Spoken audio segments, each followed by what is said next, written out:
പ്രിയമുള്ള വിദ്യാർത്ഥിനികളെ എല്ലാവരെയും ഞാൻ NIOSന്റെ ഓൺലൈൻ ക്ലാസ്സിലേക്ക് സ്വാഗതം ചെയ്യുകയാണ്.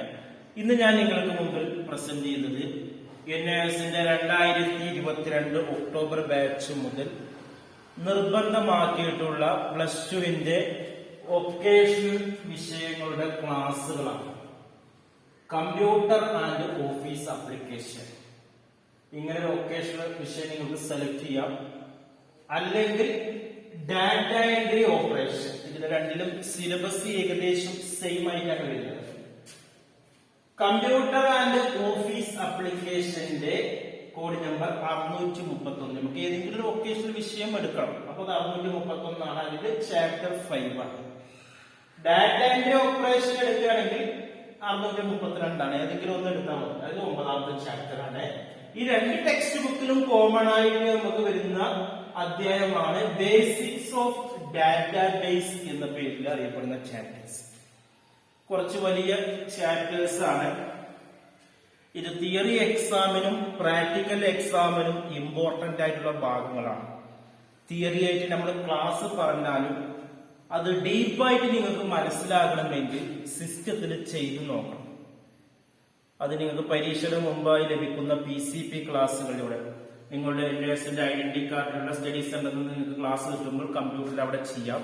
ഇനി ഇതല്ലെങ്കിൽ വീട്ടിൽ ലാപ്ടോപ്പ് എന്തെങ്കിലും ഉണ്ടെങ്കിൽ നിങ്ങൾക്ക് യൂട്യൂബിൽ സെർച്ച് ചെയ്ത് കഴിഞ്ഞാൽ ഡാറ്റാബേസിന്റെ പ്രാക്ടിക്കൽ വീഡിയോസ് അതിൽ കാണാൻ കഴിയും. അത് വെച്ച് നിങ്ങൾക്ക് എന്ത് ചെയ്യാൻ പറ്റും? കമ്പ്യൂട്ടറിലും ചെയ്യാവുന്നതാണ്, അല്ലെങ്കിൽ ലാപ്ടോപ്പിൽ ചെയ്യാവുന്നതാണ്.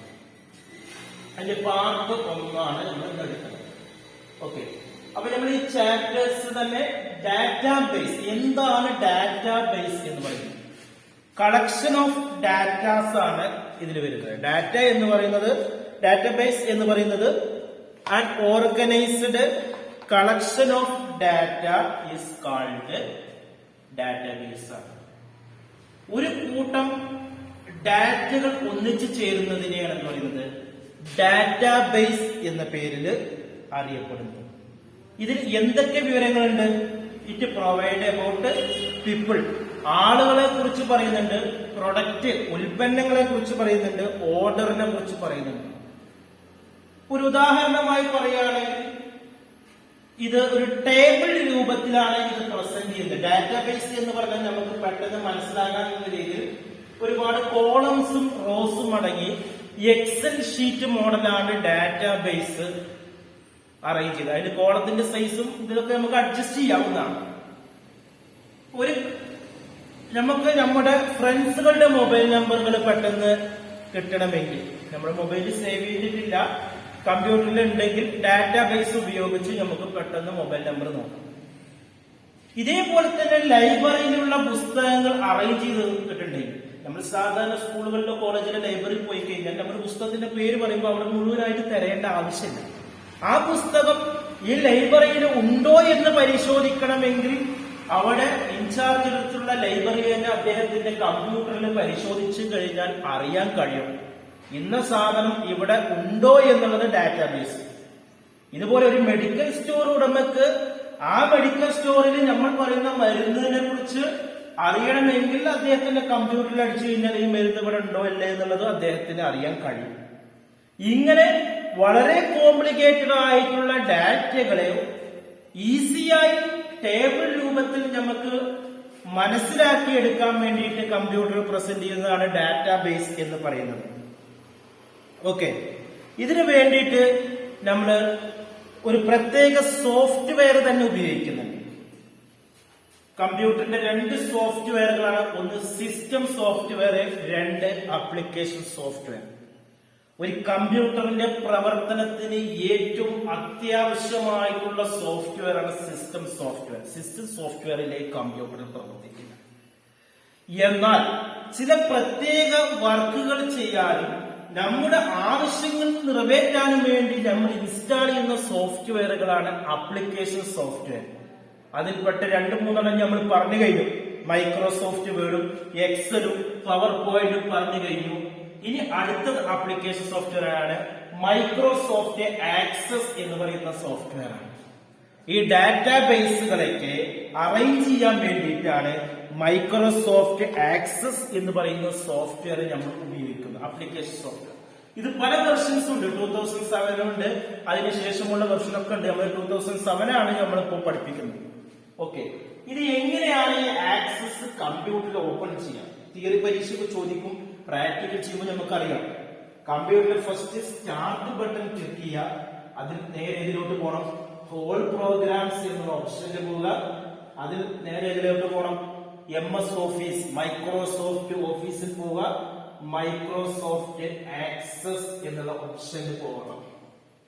എന്റെ ക്ലാസ്സുകൾ എടുക്കുന്ന വിദ്യാർത്ഥികൾ, നമ്മുടെ സ്ഥാപനത്തിൽ പഠിക്കുന്ന വിദ്യാർത്ഥികളാണെങ്കിലും ഇതര സ്ഥാപനത്തിൽ പഠിക്കുന്ന വിദ്യാർത്ഥികളാണെങ്കിലും ഈ ചാപ്റ്റർ എന്ന് പറയുന്നത് നിങ്ങളുടെ ഗൈഡിൽ ഇല്ല എന്നതാണ്.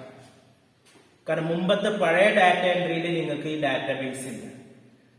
അപ്പൊ നിലവിൽ ഞാൻ ഗൈഡ് ഡിസ്ട്രിബ്യൂട്ട് ചെയ്ത വിദ്യാർത്ഥികൾക്ക് ഈ ചാപ്റ്റർ നിങ്ങൾക്ക് നോക്കി പഠിക്കാൻ കഴിയില്ല. ടെക്സ്റ്റ് ബുക്കുകൾ വരുമ്പോൾ അതിലുണ്ടാവും 632 632, പക്ഷെ അത് ഇംഗ്ലീഷിലായിരിക്കും.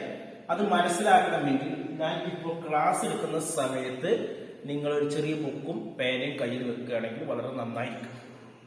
ഓക്കെ, ഞാൻ പറഞ്ഞ കാര്യങ്ങൾ ഒന്നുകൂടി പറയാം. പേനയും പുസ്തകവും കയ്യിലുള്ള വിദ്യാർത്ഥികൾ എഴുതി വെക്കുക. ഡാറ്റാബേസ് എന്ന് പറഞ്ഞാൽ ഒരു കൂട്ടം ഡാറ്റകളെ നമ്മൾ ടേബിൾ രൂപത്തിൽ പെട്ടെന്ന് മനസ്സിലാകുന്ന രീതിയിൽ അവതരിപ്പിക്കുന്നതിനെയാണ് ഡാറ്റാബേസ് എന്ന് പറയുന്നത്. അതിന് ഉദാഹരണമാണ് ഒരു ലൈബ്രറിയിലുള്ള വിവിധ പുസ്തകങ്ങൾ നമുക്ക് പെട്ടെന്ന് മനസ്സിലാക്കാൻ വേണ്ടിയിട്ട് ഡാറ്റാബേസ് രൂപത്തിൽ നമുക്ക് ടേബിളിൽ അറേഞ്ച് ചെയ്യാം. അതേപോലെ തന്നെ നമ്മുടെ ഫ്രണ്ട്സുകളുടെ മൊബൈൽ നമ്പറുകൾ പെട്ടെന്ന് നമുക്ക് കിട്ടാൻ വേണ്ടിയിട്ട് ഡാറ്റാബേസുകൾ അറേഞ്ച് ചെയ്യാം. ഒരു മെഡിക്കൽ സ്റ്റോറിലുള്ള വിവിധ മരുന്നുകളുടെ സ്റ്റോക്കുകൾ അറിയാൻ വേണ്ടി ഡാറ്റാബേസുകൾ നമുക്ക് അറേഞ്ച് ചെയ്യാം. ഇത് വിവിധ വ്യക്തികളെ കുറിച്ചിട്ടാകാം, അതേപോലെ തന്നെ ഉൽപ്പന്നങ്ങളെ കുറിച്ചിട്ടാവാം, ഓർഡറിനെ കുറിച്ചിട്ടാകാം. ഇതിനു വേണ്ടി നമ്മൾ ഉപയോഗിക്കുന്ന സോഫ്റ്റ്വെയറാണ് മൈക്രോസോഫ്റ്റ് ആക്സസ്. എന്നിട്ട് നിങ്ങൾ ഈ സ്റ്റെപ്പ് അതേപോലെ എഴുതാം, ഇംഗ്ലീഷിൽ തന്നെ എഴുതാം. ഓക്കെ, ഇനി നമുക്കിതിൽ പഠിക്കാനുള്ള അടുത്ത ടോപ്പിക്കാണ് മൈക്രോസോഫ്റ്റ് ആക്സസ്. നമ്മൾ കമ്പ്യൂട്ടറിൽ ഓപ്പൺ ചെയ്യുന്ന മോണിറ്ററിൽ നമുക്ക് കമ്പ്യൂട്ടറിന്റെ സ്ക്രീനിൽ 3 ഓപ്ഷൻ കാണും. അതിൽ ഒന്നാമത്തെയാണ് ഓപ്പൺ എ ബ്ലാങ്ക് ഡാറ്റാബേസ്. ഒന്ന് ഒരു ബ്ലാങ്ക് ആയിട്ട് പ്ലെയിൻ ആയിട്ടുള്ള ഡാറ്റാബേസ് കാണും. പിന്നെ വരുന്നത് ഒരു മൈക്രോസോഫ്റ്റ് ടെംപ്ലേറ്റ് വരും. പിന്നെ വരുന്നത് റീസെന്റ് ഡാറ്റാബേസ് വരും. ഇങ്ങനെ 3 തരം ഡാറ്റാബേസ് ഉണ്ട്. ഒന്ന് ബ്ലാങ്ക് ഡാറ്റാബേസ്, രണ്ടാമത് മൈക്രോസോഫ്റ്റ് ടെംപ്ലേറ്റ്, മൂന്നാമത്തത് റീസെന്റ് ഡാറ്റാബേസ്. ഇങ്ങനെ 3 ഡാറ്റാബേസുകൾ നമുക്ക് കാണാൻ കഴിയും. ഇനി അടുത്ത ഹെഡിങ് ആണ് creating A database from the scratch. ഒരു സ്ക്രാച്ചിനകത്ത് എങ്ങനെയാണ് ഡാറ്റാബേസുകൾ അറേഞ്ച് ചെയ്യുന്നത്? ഫസ്റ്റ് നമ്മൾ ഒരു ഓപ്പൺ ബ്ലാങ്ക് ഡാറ്റാബേസ് ഓപ്പൺ ചെയ്യണം. എന്നിട്ട് നമ്മൾ അതിൽ ഫയലിന്റെ പേര് എഴുതണം. എന്തെങ്കിലും ഒരു പേര് അവിടെ ടൈപ്പ് ചെയ്യണം. അത് ഒരു ബ്ലാങ്ക് ഡാറ്റാബേസ് ഓപ്പൺ ചെയ്യുക, ഫയലിന്റെ പേര് എഴുതുക. ഇപ്പൊ NOS ആണെങ്കിൽ NOS DBSC ഡാറ്റാബേസ് സിസ്റ്റം ആണ് DBSC എന്ന് പറയുന്നത്. പിന്നെ നമ്മൾ എന്ത് ചെയ്യണം? ബ്രൗസ് ചെയ്യണം. പിന്നെ ഫോൾഡർ സെലക്ട് ചെയ്യണം. പിന്നെ നമ്മൾ എന്ത് ചെയ്യണം? ക്രിയേറ്റ് ചെയ്യണം. ഫസ്റ്റ് ബ്ലാങ്ക് ഡാറ്റാബേസ് ഓപ്പൺ ചെയ്യുക, പിന്നെ ഫയൽ നെയിം കൊടുക്കുക, ഉദാഹരണം NOS DBSC. പിന്നെ ബ്രൗസ് ചെയ്യുക. പിന്നെ അടുത്ത സ്റ്റെപ്പ് സെലക്ട് ഫോൾഡർ. അടുത്ത സ്റ്റെപ്പ് ക്രിയേറ്റ് ചെയ്യുക എന്നുള്ളതാണ്. ഇതൊക്കെ നിങ്ങളുടെ ടെക്സ്റ്റ് ബുക്കിലുണ്ട്. ടെക്സ്റ്റ് ബുക്ക് കിട്ടിയാൽ അതിൽ നോക്കിയിട്ട് അടയാളപ്പെടുത്തിയാലും മതി. ഓക്കെ, അല്ലാത്തവർക്ക് ഞാൻ ക്ലാസ് എടുക്കുന്ന സമയത്ത് പറ്റുന്ന രീതിയിൽ പറയുന്നത് മുഴുവൻ അതേപോലെ എഴുതി വെക്കാൻ നിങ്ങൾക്ക് കഴിയില്ല. ക്ലാസിന്റെ സ്പീഡ് അനുസരിച്ച് എഴുതാൻ കഴിയില്ല. പ്രധാനപ്പെട്ട പോയിന്റുകൾ നിങ്ങൾ നോട്ട് ചെയ്ത് വെക്കുക. ഇനി അടുത്താണ് create A database using template. Template ഉപയോഗിച്ചിട്ട് എങ്ങനെയൊക്കെയാണ് ഡാറ്റാബേസ് ക്രിയേറ്റ് ചെയ്യുന്നത്? ഫസ്റ്റ് നമ്മൾ ചെയ്യേണ്ടത് സെലക്ട് സ്യൂട്ടബിൾ ഫ്യൂച്ചേർഡ് ഓൺലൈൻ ടെംപ്ലേറ്റ്. നമ്മൾ ഫ്യൂച്ചേർഡ് ഓൺലൈൻ ടെംപ്ലേറ്റ് നമ്മൾ സെലക്ട് ചെയ്യണം. അത് എവിടുന്ന് കിട്ടുക? ടെംപ്ലേറ്റ് കാറ്റഗറിയിൽ ഫ്യൂച്ചേർഡ് ഓൺലൈൻ ടെംപ്ലേറ്റ് സെലക്ട് ചെയ്യണം. രണ്ടാമത്തത് റിബൺ ബട്ടൺ ക്ലിക്ക് ചെയ്യണം. അതിൽ create tab in the template group കേട്ടോ. ടെംപ്ലേറ്റ് ഗ്രൂപ്പിൽ നിന്ന് നമ്മൾ എന്ത് ചെയ്യണം? ക്രിയേറ്റ് ടാബ് എടുക്കണം എന്നുള്ളതാണ്. ഇനി അടുത്ത വളരെ പ്രധാനപ്പെട്ട ഒരു ടോപ്പിക്കാണ്. ഈ പറയുന്ന ടോപ്പിക് എല്ലാവരും എഴുതി വെക്കണം. What are the features of MS access? 2007 വർഷം മൈക്രോസോഫ്റ്റ് ആക്സസിന്റെ പ്രത്യേകതകൾ എന്തെല്ലാം? ഒന്നാമത് തന്നെ നമുക്ക് പറയാം, it is an application software ആണ്. മൈക്രോസോഫ്റ്റ് ആക്സസ് ഒരു ആപ്ലിക്കേഷൻ സോഫ്റ്റ്വെയർ ആണ്. രണ്ടാമത്തെ പോയിന്റ് എന്ന് പറയുന്നത് ഇത് ഡാറ്റാബേസുകളെ അറേഞ്ച് ചെയ്യാൻ വേണ്ടിയിട്ട് നമ്മൾ യൂസ് ചെയ്യുന്നുണ്ട്. കളക്ഷൻ ഓഫ് ഡാറ്റകൾ അറേഞ്ച് ചെയ്യാൻ വേണ്ടിയിട്ട് ഉപയോഗിക്കും. പിന്നെ പറയുന്നത് റിലേഷണൽ ഡാറ്റാബേസ് ആണ് ഇതിൽ യൂസ് ചെയ്യുന്നത്. പിന്നെ നമ്മൾ ടെംപ്ലേറ്റുകളൊക്കെ നമ്മൾ കൊടുക്കുന്നുണ്ട്. പിന്നെ നമ്മൾ പറയുന്നത് ഡേറ്റ് ഷീറ്റുകൾ, വിവിധ തരം കോളങ്ങൾ നമ്മൾ അറേഞ്ച് ചെയ്യുന്നുണ്ട്, അതിന് ഡേറ്റ് ഷീറ്റ് കൊടുക്കുന്നുണ്ട്. പിന്നെ ഒബ്ജക്റ്റ് ടാബ് നമ്മൾ പലതരത്തിലുള്ള മൾട്ടിപ്പിൾ ആയിട്ടുള്ള ഒബ്ജക്റ്റ് കൊടുക്കുന്നുണ്ട്. അതേപോലെ തന്നെ ഇംപ്രൂവ്ഡ് നേവിഗേഷൻ എന്ന് പറഞ്ഞാൽ നമ്മൾ ഫോംസ് ഉണ്ടാവും, ക്വറീസ് ഉണ്ടാവും, റിപ്പോർട്ട് ഉണ്ടാവും. ഇതൊക്കെയാണ് നേവിഗേഷനിൽ വരുന്നത്. പിന്നെ പറയുന്നത് സെർച്ച് ബാർ കൊടുക്കുന്നത് നമ്മൾ ഫൈൻഡ് ഒബ്ജക്റ്റ് ആണ്, ഒരു ഒബ്ജക്റ്റ് കണ്ടെത്താൻ വേണ്ടിയിട്ടാണ്. പിന്നെ പറയുന്നത് സോർട്ട് ആൻഡ് ഫിൽട്ടർ ഡാറ്റ, നമ്മൾ ചെയ്ത ഡാറ്റകൾ പെട്ടെന്ന് നമുക്ക് മനസ്സിലാകുന്ന രീതിയിൽ ഡാറ്റകൾ അറേഞ്ച് ചെയ്യണം. സോർട്ട് A to Z ആകാം, Z to A ആകാം, ഇങ്ങനെ പല രീതിയിൽ ഡാറ്റകളെ അറേഞ്ച് ചെയ്യാം. അത് നമ്മൾ നമ്പർ ആകാം, അതേപോലെ ഡേറ്റ് ആകാം, ടെക്സ്റ്റ് ഡാറ്റകളാകാം. ഈ രീതിയിലൊക്കെ നമുക്ക് സോർട്ട് ചെയ്യാം. പിന്നെ സ്പ്ലിറ്റ് ഫോമുകളാണ് ഇതിൽ വരുന്നത്. ഇതാണ് ആക്സസിന്റെ ഫീച്ചേഴ്സ് എന്ന് പറയുന്നത്. ഇനി അടുത്ത ചോദ്യം, how access store data in A table. ഒരു ടേബിളിലെ ഡാറ്റകൾ എങ്ങനെയാണ് സ്റ്റോർ ചെയ്ത് വെക്കുന്നത്? നിങ്ങൾ മൈക്രോസോഫ്റ്റ് എക്സൽ ഓപ്പൺ ചെയ്തപ്പോൾ നിങ്ങൾ കണ്ടിട്ടുണ്ടാവും.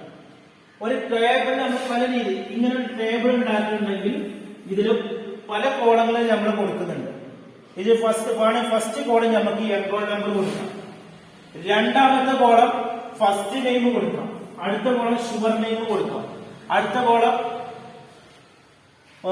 മൊബൈൽ നമ്പർ ഉണ്ടെങ്കിൽ അത് കൊടുക്കാം, ഡേറ്റ് ഉണ്ടെങ്കിൽ അത് കൊടുക്കാം. ഇങ്ങനെ പല രീതിയിൽ നമുക്ക് കൊടുക്കാം.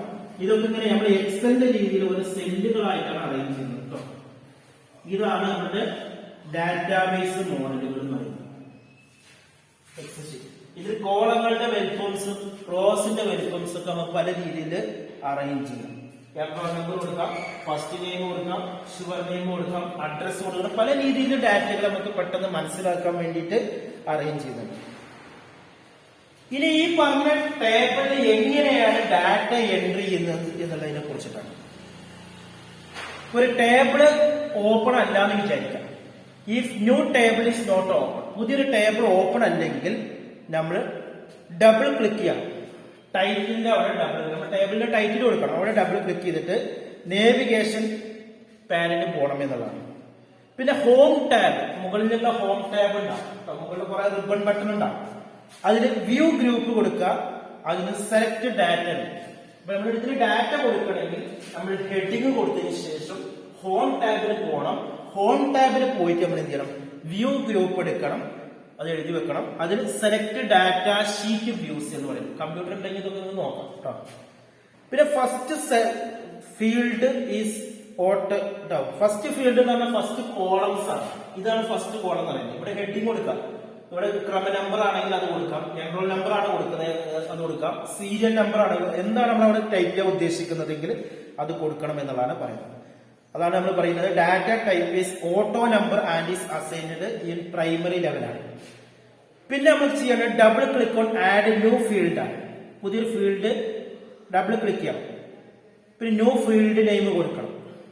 ന്യൂ ഫീൽഡ് നെയിം പിന്നെ നമ്മൾ എന്ത് ചെയ്യണം, നെയിം കൊടുക്കാം, ഷുവർ നെയിം കൊടുക്കാം, ഫസ്റ്റ് നെയിം. അടുത്ത കോളത്തിൽ നമ്മൾ നെയിം കൊടുക്കാം. ഫസ്റ്റ് നെയിം ഉണ്ട്, ലാസ്റ്റ് നെയിം ഉണ്ട്, പേരിന്റെ തുടക്കമുണ്ട്, ഇനീഷ്യൽ ഉണ്ട്. അതുപോലെ ഷുവർ നെയിം കൊടുക്കാം അടുത്ത കോളത്തിൽ കേട്ടോ. ഇങ്ങനെ പല രീതിയിൽ നമുക്ക് ടേബിളിൽ ഡാറ്റ കൊടുത്തിട്ട് കൊടുക്കാം കേട്ടോ. ഇനി അടുത്ത ഹെഡിങ് ആണ് ഡാറ്റ ടൈപ്സ്. മൈക്രോസോഫ്റ്റ് ആക്സസിൽ നമ്മൾ ടൈപ്പ് ചെയ്യുന്ന ഡാറ്റകൾ ഏതൊക്കെയാണ്? ഒന്ന് പറഞ്ഞാൽ ടെക്സ്റ്റ് രൂപത്തിലുള്ള ഡാറ്റകളാണ്. ടെക്സ്റ്റ് രൂപത്തിൽ എന്ന് പറഞ്ഞാൽ നമ്പറിന്റെ കോമ്പിനേഷൻ ആകാം, അഡ്രസ് ആകാം, ഫോൺ നമ്പർ ആകാം. ഇതൊക്കെയാണ് ഏകദേശം 255 ക്യാരക്ടർ വരെ. മെമ്മോ എന്ന് പറഞ്ഞാൽ ഏകദേശം ടൈപ്പ് രൂപത്തിൽ അടുത്ത ടൈപ്പ് ഡാറ്റയാണ് മെമ്മോ.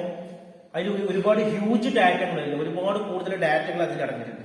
പിന്നെ നമ്പർ എന്ന് പറയുമ്പോൾ 0 to 9 വരെ ന്യൂമറിക്കൽ നമ്പർ 0, 1, 2, 3, 4. ഇതും നമ്മൾ ഈ ആക്സസ് ഇതിൽ ഡാറ്റാബേസിൽ അറേഞ്ച് ചെയ്യാം. അതിൽ ഡേറ്റ് ടൈം അത് കൊടുക്കാം. കറൻസി കൊടുക്കുമ്പോൾ 4 ഡെസിമൽ നമ്പർ പൈസസ് കൊടുക്കണം. അതേപോലെ ഓട്ടോ നമ്പർ സീക്വൻഷ്യൽ ആയിട്ടുള്ള റാൻഡം ഓർഡറിലാണ്. അതേപോലെ തന്നെ യെസ് ഓർ നോ എന്ന് കൊടുക്കാം, അല്ലെങ്കിൽ ട്രൂ ഓർ ഫാൾസ് കൊടുക്കാം. അതേപോലെ തന്നെ ഹൈപ്പർ ലിങ്ക് എന്ന് പറഞ്ഞാൽ എന്താണ്? ഫയലുകൾ ലിങ്ക് ചെയ്യാൻ ഒബ്ജക്റ്റ് വെബ് ലിങ്കിലേക്ക് ഉപയോഗിക്കുന്നുണ്ട്. അതേപോലെ തന്നെ അറ്റാച്ച്മെന്റ് എന്ന് പറയുന്നത് ഇമേജ് ചെയ്യാന്, അതേപോലെ തന്നെ സ്പ്രെഡ്ഷീറ്റ് ഡോക്യുമെന്റ്, ചാർട്ട്, ഇതൊക്കെ ഈ അറ്റാച്ച്മെന്റിൽ വരും. ഇനി ഇങ്ങനെയൊക്കെ ടേബിൾ നമ്മൾ ക്രിയേറ്റ് ചെയ്യും. ഇത് എങ്ങനെയാണ് സേവ് ചെയ്യാന്നുള്ളത്? സേവ് ചെയ്യാന് ടേബിൾ സെലക്ട് ചെയ്താൽ Ctrl+S അടിച്ച ടേബിൾ സെലക്ട് ആവും. ടേബിൾ സെലക്ട് Ctrl+A അടിച്ച ടേബിൾ സെലക്ട് ആവും. Ctrl+S അടിച്ച ടേബിൾ സേവ് ആവും ചെയ്യും. അല്ലെങ്കിൽ നമുക്ക് എന്ത് ചെയ്യണം? Save button quick access tool bar അല്ലെ, ഇവിടെ മുകളിൽ ക്വിക്ക് ആക്സസ് ടൂൾ ബാർ ഉണ്ട്. അതിന് സേവ് ബട്ടൺ അമർത്താം, അല്ലെങ്കിൽ മൗസിന്റെ വലത് ബട്ടൺ അമർത്തിയാലും നമുക്ക് എന്ത് ചെയ്യാം? സേവ് ചെയ്യാനുള്ള ഓപ്ഷൻസ് ഉണ്ട് എന്നതാണ് പറയുന്നത്. പിന്നെ you can use save as from the office button ഇവിടെ ഉണ്ടാവും. ക്വിക്ക് ആക്സസ് ടൂൾ ബാറിന്റെ തൊട്ട് തന്നെ ഓഫീസ് ബട്ടൺ ഉണ്ട്. അതിൽ സേവ് ആസ്, ഓപ്പൺ, അങ്ങനെ പല ബട്ടൺ ഉണ്ട്. അതിൽ ഉപയോഗിച്ചിട്ട് നമുക്ക് സേവ് ചെയ്യാം എന്നതാണ് പറയുന്നത്. ഓക്കെ, ഇത്രയാണ് ഞാൻ ഫസ്റ്റ് പാർട്ടിൽ ഞാൻ അവതരിപ്പിച്ചിട്ടുള്ളത്. ഇത് നിങ്ങൾ പറഞ്ഞ ക്ലാസ്സുകൾ നിങ്ങൾ എഴുതി കഴിഞ്ഞിട്ടില്ലെങ്കിൽ ക്ലാസ് വീണ്ടും വീഡിയോ ഓപ്പൺ ചെയ്ത് കേൾക്കണം. കാരണം നമ്മുടെ ഗൈഡിലില്ലാത്ത ഭാഗമാണ്.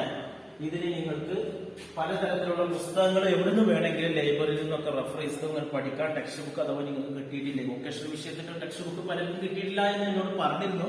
അഥവാ കിട്ടാത്ത വിദ്യാർത്ഥിക്ക് നിങ്ങൾക്ക് സ്കൂളിലുള്ള 10ാം ക്ലാസ്സിന്റെ പുസ്തകത്തിലുണ്ടെങ്കിൽ 9ാം ക്ലാസ് ബുക്കിലൊക്കെ ഈ ടോപ്പിക് കവർ ചെയ്യുന്നുണ്ടെങ്കിൽ അതൊക്കെ നിങ്ങൾക്ക് എന്ത് ചെയ്യാം? യൂസ് ചെയ്യാവുന്നതാണ്. ഓക്കെ, എന്തെങ്കിലും സംശയങ്ങൾക്ക് എന്നെ കോൺടാക്ട് ചെയ്യാം. എന്നെ കേരള ഡിസ്റ്റൻസ് എഡ്യൂക്കേഷൻ എന്ന് പറയുന്ന നമ്മുടെ സ്ഥാപനത്തിന്റെ കീഴിൽ ഇന്ന് വിവിധ തരം കോഴ്സുകൾ നമ്മൾ പ്രൊവൈഡ് ചെയ്യുന്നുണ്ട്. SSLC മുതൽ PG വരെയുള്ള കോഴ്സുകളുണ്ട്. കേരളത്തിന്റെ 14 ജില്ലകളിലും വിദേശത്തുള്ള മലയാളികൾക്കൊക്കെ നമ്മൾ നിങ്ങളുടെ വീട്ടിലിരുന്ന് തന്നെ നിങ്ങൾക്ക് ഓൺലൈനായിട്ട് പഠിച്ചുകൊണ്ട് നിങ്ങളുടെ നാട്ടിൽ തന്നെ പരീക്ഷ എഴുതാനും വീട്ടിലേക്കുള്ള ടെക്സ്റ്റ് ബുക്കുകൾ എത്തിക്കാനുള്ള സംവിധാനം നിങ്ങൾക്ക് വളരെ കുറഞ്ഞ ഫീസിൽ നമ്മൾ ചെയ്തു കൊടുക്കുന്നുണ്ട്.